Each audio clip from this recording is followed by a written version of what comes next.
You didn't even do the housework, you old hag! Get out of my house, you trash! The scene that greeted me when I returned from an overseas trip, taken for a change of scenery, was brutally heart-wrenching. My belongings were piled up like trash, and there was his affair partner, lounging in our home as if it were the most natural thing in the world. Such treatment was just too much, but I knew it was too late to turn back. Understood. With no tears left, I walked away from that room. Little did he know, all his past mistakes were about to come back to haunt him. My name is Mila. I'm 41. No kids, just living happily with my husband. My husband, Spencer, is 3 years older than me, and we met at an old job. I majored in design at a university with an arts program. Our university had a lot of connections with the entertainment industry, so through an acquaintance from my student days, I started working part-time as an assistant at a TV company. The pay was double that of other part-time jobs. Plus, I got to see the behind the scenes of well-known TV programs, which was incredibly exciting. I can't say it too loudly, but I've talked with many actors and actresses. Caught up in this exciting world, I continued working there after graduating. My design studies didn't come in much handy, but every day was busy and fresh. Unlike a regular job, I usually came home in the morning after work. I started sleeping in the mornings more than at nights. I managed to keep up with the pace in my youth, but there were limits to my energy. Around the age of 38, I began feeling increasingly down and couldn't shake off the tiredness. It felt like there was always a fog over my heart. I tried to keep up a cheerful front, but even faking a smile became hard.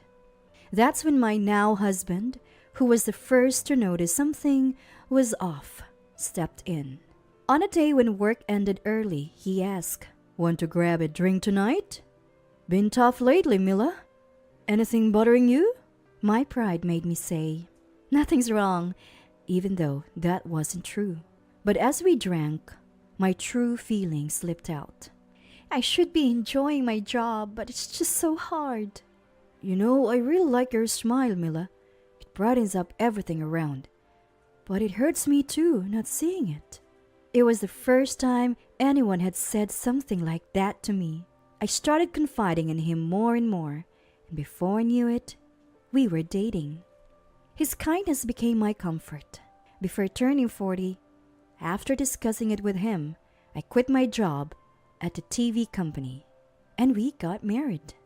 He supported me in deciding when to leave that hectic job. He's truly a dependable husband. As we started our life together, I wanted to pursue what I really loved, so I looked for work. He said, "I've got your back, Mila." Now, I'm a full-time remote illustrator. I plan website layouts, design posters, and other advertising materials.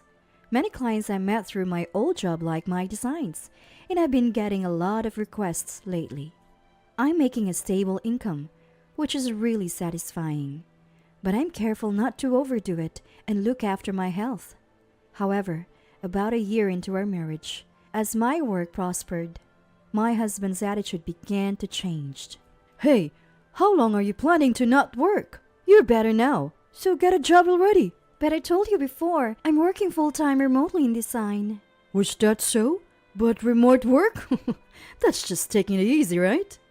At first, my husband was kind, but he started to become harsh towards me. He still works as a TV staff member, so his return times and work hours are irregular.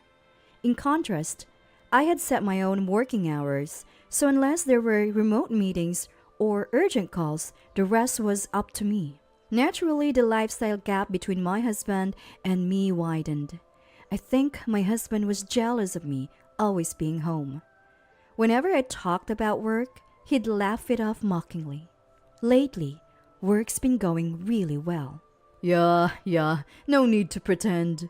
"What do you mean?" "You're not really working, are you? Just lazing around at home all day." Here I am working so hard. He'd always make such sarcastic comments. All I wanted was a normal conversation. It's not a lie. I mean, I'm earning so I can support myself. We'll see about that. Oh, right. You're getting money from your parents, right? Your family's rich after all. Must be nice. That's the kind of thing he'd end up saying. Gradually, we stopped talking altogether. Of course, I'm grateful to my husband. If he hadn't reached out to me back then, I wouldn't be where I am now. I owe my livelihood to him. But being told such things every day, it's enough to make anyone dislike him. To avoid hating my husband any further, I began distancing myself. We stopped seeing each other's faces and talking. Since we didn't communicate at all, the last call from my husband on my mobile phone was from 2 months ago. As time passed, he rarely returned home. Thinking this couldn't go on, I struggled with how to approach him, now so aggressive. After much thought, I decided to be honest and texted him. How about we have dinner together tonight? His reply was indifferent. Sure, whatever. But inside, I was happy about our first meal together in a long time.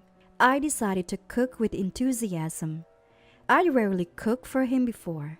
Only a few times when we just started dating, maybe on occasional holidays.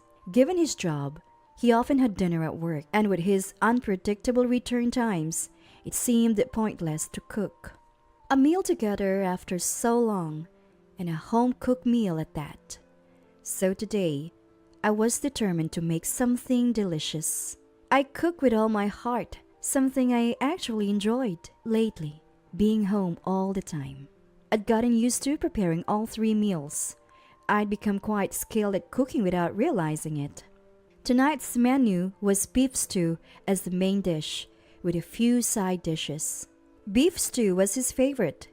Seeing the trash, it seemed he'd been eating a lot of greasy junk food lately, so I thought something warm and soothing would be nice, and chose this menu.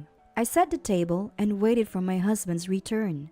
Just then, my mobile phone rang. It was my husband. What's up? I can't make it back tonight. What? His abrupt words weren't what I expected. I was speechless. Some urgent work came up, so I can make it. But dinner? Just eat it yourself. His tone grew harsher, like a rubbing salt into my wounded heart. And you know what?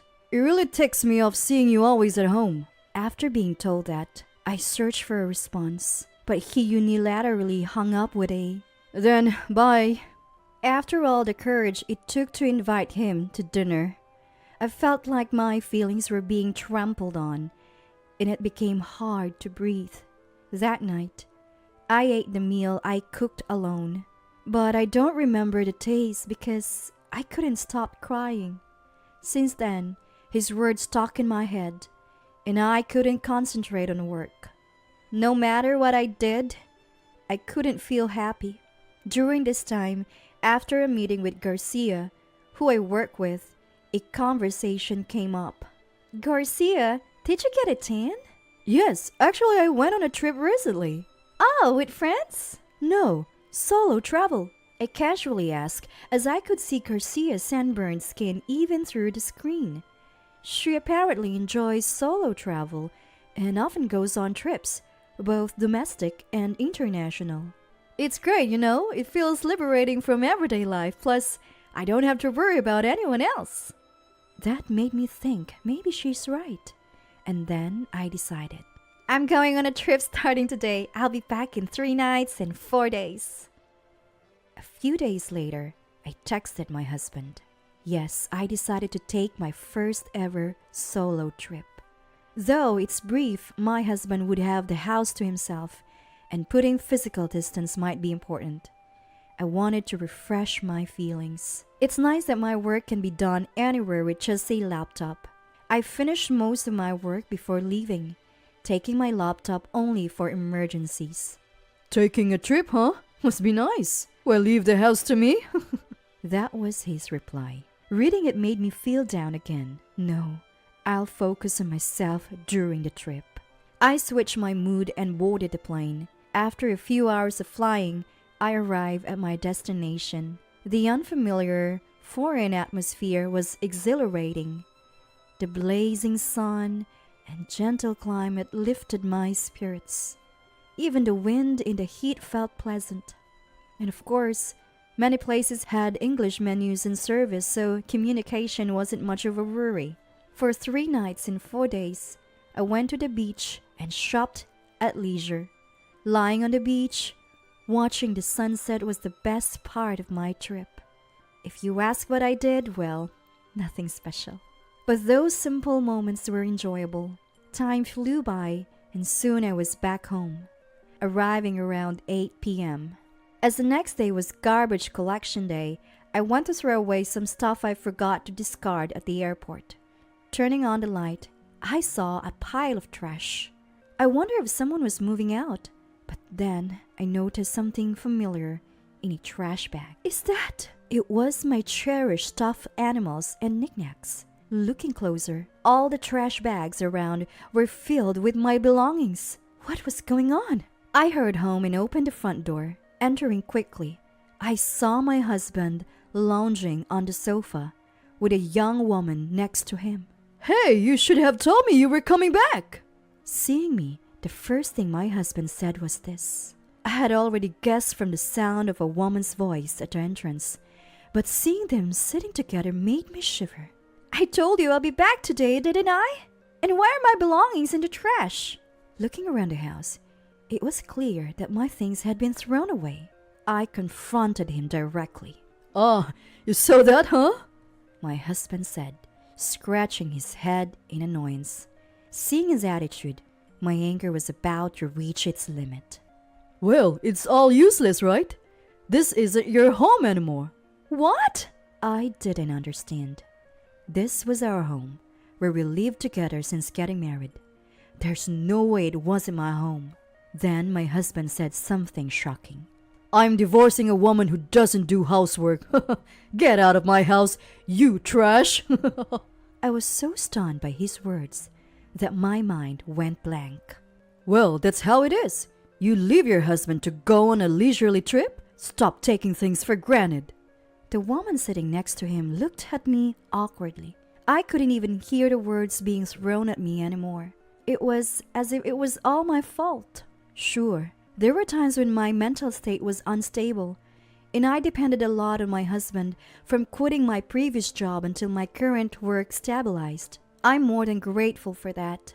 But I did my share, handling the housework while he was busy with work, even helping with his paperwork. This treatment was just too much. But my husband turned his back on me as if he had nothing more to say, again focusing on the TV. He put his arm around a woman next to him, cuddling close. In front of that scene, I couldn't even cry. I had reached my limit. "Understood." With that single word, I left the house. It was night, so I felt bad but called my parents for a ride. Thanks to them coming by car, I could retrieve my belongings left at the garbage area. I was so grateful my parents' house was nearby. Mom, who came to pick me up, and Dad, who was getting ready to sleep at home, didn't ask what happened. I mean, they probably guessed from the situation when I called them at night with bags full of my things. I couldn't sleep at all that night. Lying under the familiar smell of my childhood home's white ceiling, I was contemplating something. It was the biggest strategy of my life. The next morning, I started working on what I had thought of the night before. Make phone calls to various places. I made dozens of phone calls throughout the day. By evening, I was ready for a break and was sipping on iced tea I bought on my trip when my phone rang, just as I expected. "What the hell is this? What are you thinking?" "What do you mean? What am I thinking?" "Don't play dumb. What's this about our house contract ending?" When I answered, his shouting was so loud, it echoed through the speaker. I knew exactly what he was talking about, but pretended not to. "Oh, I asked for the contract to be terminated. They said it could be done by the end of this month if we hurry." "What? You can just do that." "No, it can be done." The house we lived in was a rental condo we rented together. Moreover, unknown to my husband, the actual owner was my dad. I thought he might not like it if he knew my dad owned a condo, so I pretended it belonged to a friend. Never thought it would come in handy like this. But, I'm the named tenant. You can't just do that without the tenant's consent. What? What are you talking about? You're the one who made me change it to my name and pay the rent. Oh. He let out a foolish sound. Originally, the house was in my husband's name, and he paid the rent. Initially, I was unemployed and didn't have financial freedom, so we did it that way. But when I started earning through remote work, he told me, then you pay the rent. He doesn't even remember that for the past 3 or 4 months, I have been the one paying. How oblivious can he be? You kept saying it's your house, but that house is truly mine in the real sense. When I said that, my husband let out a yell, as if trying to intimidate me.